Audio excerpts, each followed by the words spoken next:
According to a new report, Ivanka Trump has made the decision to not thoroughly embarrass Marco Rubio by running against him in a primary in 2022. And I'm sure nobody is happier about this than Marco Rubio himself.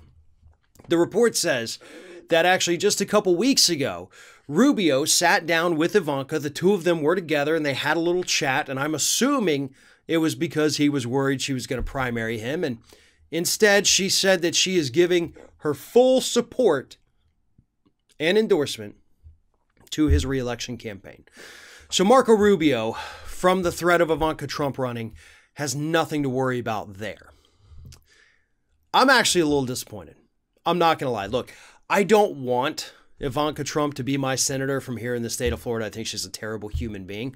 But so is Marco Rubio, right?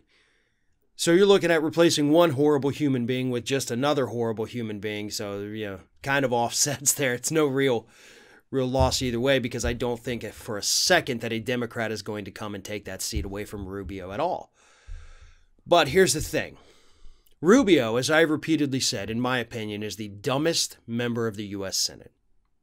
He is absolutely horrible on the campaign trail.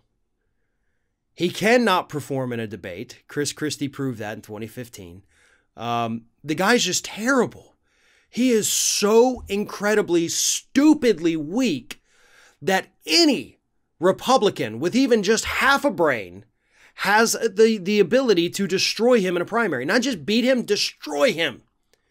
And then Marco Rubio is gone forever. Guy's not smart enough to get a job as a pundit or at a think tank. So what are the Republicans waiting for, right? Rubio's incompetent. Nobody outside the state even likes him. And I don't even know if people in this state like him. They just like him because he calls himself a Republican. So what are you waiting for, right? Get rid of this little nitwit.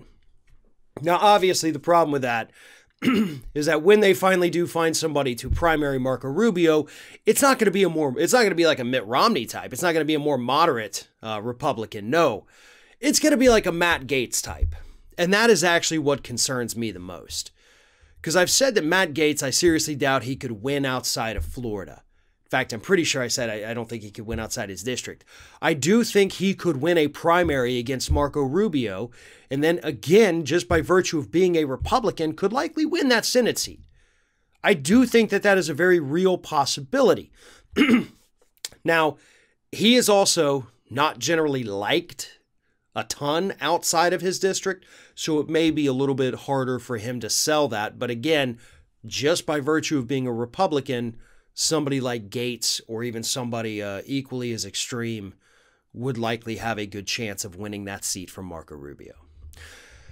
If the Democratic Party came down to Florida and actually got serious, they could have an easy opportunity to take that seat back from Rubio because he's that weak and he's that pathetic.